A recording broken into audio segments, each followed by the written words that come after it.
If you go back to the very origins of KIPP, the very beginning, which is the belief that promises to children are sacred and that we're going to do what it takes, whatever it takes to deliver on those promises, the data is the key resource that tells us we're actually doing that.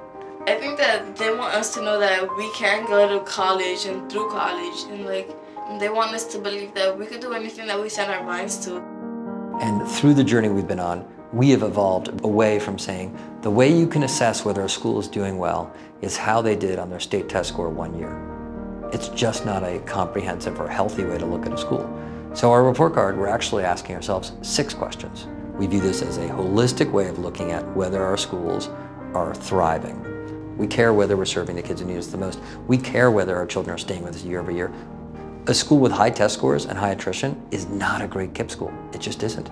But if you have low attrition and great test scores, people want to know what you're doing. So I think that KIPP as an organization, they survey teachers, they survey students, they survey families, and they take that information to constantly improve the organization. And so I think that that's kind of what we're trying to do at a teacher level and then at a student level, is take this information that you're collecting and just constantly looking for what's your next step.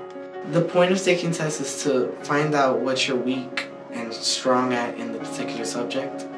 It makes me learn from my mistakes, so if I don't understand something, it helps me see what I did wrong, so next time I won't do the same mistake.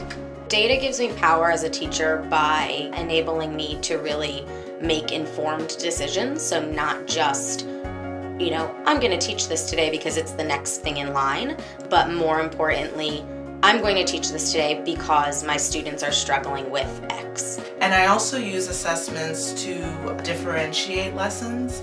So if I know that certain students have mastered a skill, they may move on to more challenging material, while students who have yet to master the skill may work additional time with me.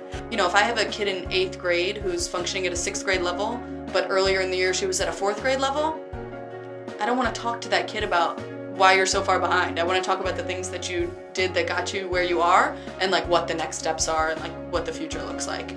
Again, the data is what gives us the teeth to talk about that. We know we're reaching for that goal, so we're trying to go and go and go, so it pushes us further to oh, I want to meet this goal so bad. The data tells us in what ways are we fully living our values, in what ways are we fully living our beliefs, in what ways are we fully achieving our aspirations, and in what ways are we falling short. It basically means that you could control your own education at times, and you could control what's your future and how much you learn. It just gives you total freedom to be in charge of what you want to do.